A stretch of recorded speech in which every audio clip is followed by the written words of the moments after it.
पंचदस्कंदा वल्ली कल्याण सुंदरा देवसेना मनःकांता सुब्रह्मण्या नमोस्तुते शक्ते भजे त्वां जगतो जनित्रीं सुखस्य दात्रीं प्रणतार्तिगन्त्रीं नमो नमस्ते गुहहस्तभूषे भूयो नमस्ते हृदि सन्निधत्स्व வெற்றிவேல் முருகனுக்கு பாலதண்டாயுதபாணி சுவாமிக்கு முருகன் தமிழ் கடவுள். தமிழ்ல நம்ம பழமொழியில உண்டு, சுக்குக்கு மிஞ்சின மருந்து இல்லை, சுப்பிரமணியக்கு மிஞ்சின தெய்வமே இல்லை. அதனால முருகனை உபாசிச்சாலே எல்லாரையும் உபாசிச்ச பலன். வேலாயுதத்துக்கு மேல் ஆயுதம் இல்லை. எத்தனையோ ஆயுதம் இருக்கு, வேலாயுதத்துக்கு மேல ஆயுதம் இல்லைன்னு நம்ம சொல்ற வழக்கம். ஏன்னா அந்த முருகனை கொண்டாடினாலே எல்லாரையும் கொண்டாடின பலன் நமக்கு கிடைச்சிடும்.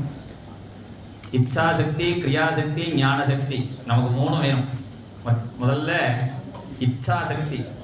ஒரு காரியத்தை செய்யணும்னா அதுக்கு ஒரு ஆசை முதல்ல ஏற்படணும். அப்புறம் அதுக்கு ஞானம் வேணும், எப்படி பண்ணணும்னு. ஞானம் இருந்தால் தான் அது கரெக்டாக பண்ண முடியும். அவள் வீடியோ எடுக்கணும், நானும் எடுக்கிறேன் ஆரம்பிச்சேன்னா தலை மாத்திரம் வரும், கால் மாத்திரம் வரும். அதுக்கு அந்த ஞானம் வேணும். அப்புறம் அதை கிரியையில் இறங்கணும். அதுதான் இச்சா சக்தி. தேவசேனா, ஞான சக்தி வேல், கிரியாசக்தி வள்ளி. மாற்றி சொல்லிக்கலாம், நம்ம சௌகரியம் தான். அந்த ஞான சக்தி தான் வேலா வச்சிருந்தா. வேல் அதனுடைய ஷார்ப்பு நுனி இருக்கு பாருங்க, அது மாதிரி ஷார்ப்பான புத்தி வேணும். அப்புறம் வேலுக்கு கீழே அப்படி அகலமா இருக்கு பாருங்க, அது மாதிரி அகலமான ஞானம், ஷார்ப்பான ஞானம், விஸ்தாரமான ஞானம். வேலுடைய தண்டு மாதிரி டீப்பான ஞானம். அந்த ஞான வேல் அது பகவான் கையில் இருக்கு. அதனால அந்த வேலை பிடிச்சா கிருபானந்த வாரியார்கிட்ட போய் ஒருத்தர் சொன்னார், நீங்க பல பெரியவாளை பார்க்குறே, யாரையா பெரியவாள்கிட்ட சொல்லி எனக்கு வேலை வாங்கித்தாங்கன்னு. அவர் சொன்னார், வேலை வச்சுட்டு வேலைக்கு இல்லப்பா என்ன கேட்காதுன்னா. வேலை யார் வச்சுட்டு இருக்காருன்னா, எனக்கு நிறைய பசங்களுக்கு வேலையே இல்லை. நிறைய பெண்கள் தான் வேலைக்கு போறார்கள். ஏன்னா சும்மா இருப்பதே மேல் சொன்னதுனால மேல்லாம் சும்மா இருக்கா, ஃபீமேல்லாம் போயிட்டு இருக்கா. அதனால அப்படி ஆயிட்டா போகும். அந்த ஞானம் வேல் தான் ஞானம். அந்த வேலை பிடிச்சாங்கன்னா நமக்கு எல்லா காரியம் நடக்கும். இந்த வேலுடைய ஸ்துதி ஒன்று இருக்கு. சக்தே பஜே த்வாம் ஜகதோ ஜனித்ரீம் சுகஸ்ய தாத்ரீம் பிரணதார்த்திஹந்த்ரீம் நமோ நமஸ்தே குஹஹஸ்தபூஷே பூயோ நமஸ்தே ஹிருதி சந்நிதத்ஸ்வ. முருகன் சூரசம்ஹாரம் பண்ணுறதுக்கு கிளம்பும் பொழுதும் அப்பாட்ட போய் நமஸ்காரம் பண்ணினார். அப்பா சிவன் 11 ருத்ரன் 11 ஆயுதங்களை கொடுத்துட்டான். முருகனுக்கு 12 கை தான் இருக்கு. அம்மாட்ட போய் நமஸ்காரம் பண்ணினா. அம்மா பார்த்தா ஆயுதம் மாத்திரம் கொடுத்தா போராது, நம்மளும் கூட போகணும்னு அந்த சக்தியே வேலா வந்துட்டால் அதுதான் சக்தி வேல். அம்பாலே வேலா முருகன் கீழே வந்துட்டார், அதுதான் சக்தி வேல், ஞான வேல், வீர வேல், வெற்றி வேல் என்று சொல்றோம். இது முருகனுடைய யுகம் ஆரம்பிச்சு கொடுத்து எல்லா இடத்தையும் இப்போ முருகன் சப்த சக்தி நடத்த போறா. மதுரையில எங்க பார்த்தாலும் மயில் சப்தமா கேட்கறது. எங்க கேரளாவில் ஒரு ஊரே இருக்கு, மயிலார்கோடுன்னு பேரு. மயில் சப்தம் போட்டே இருக்கும், அதுதான் மேலார்கோடுன்னு ஆயிடுச்சு. அது மயிலார்கோடுன்னு அந்த ஊருக்கு பேர். இப்படி முருகனுடைய யுகம் இது. முருகன் அவ்வளோ அனுகிரகம் பண்ணுவார். அவர் நினைச்சாலே, ஏன்னா யமனுக்கு பயம் வந்துடுச்சு. எல்லா தெய்வங்களும் ஜபம், ஹோமம், தானம், இது நிறைய புண்ணியம் பண்ணாதான் பலன் கொடுக்கும். எல்லா தெய்வமும் ஸ்கந்த புராணத்தில் உள்ள ஸ்லோகத்தை தான் சொல்றேன். பாக்கிய தெய்வங்கள் உபாசனை நிறைய பண்ணணும், அப்பதான் பலன் கொடுக்கும். முருகன் என்னடான்னா பார்த்தாலே அனுகிரகம் பண்ணிடுவார். முருகனை போய் பார்த்தாலே போதும், உடனே அனுகிரகம் பண்ணிடுவார். அதனால எல்லாருக்கும் முருகன் மோட்சம் கொடுக்க ஆரம்பிச்சுட்டா நீங்க கொஞ்சம் அட்ஜஸ்ட் பண்ண சொல்லுங்க, இப்படி ரொம்ப அனுகிரகம் பண்ண சொல்லாதீங்க. ஏன்னா அவர் வள்ளல், அவருடைய அண்ணனுடைய மனைவி அண்ணிங்கிற மாதிரி வள்ளலுடைய மனைவி வள்ளி. அதனால அந்த வள்ளி அள்ளி கொடுக்குறார் முருகன். அதனால அந்த முருகனை பற்றி நிறைய சொல்லலாம். அவ்வளோ முருகனுடைய அனுகிரகம். அதுக்கு ஒன்று சிம்பிள்.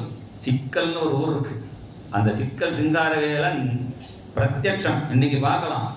சூரசம்ஹாரத்துக்கு வேலை வாங்கி சூரசம்ஹாரம் பண்ணும்போதே அவருக்கு அவர் முகத்தில் வேர்க்கும். இன்னைக்கு பார்க்கலாம்.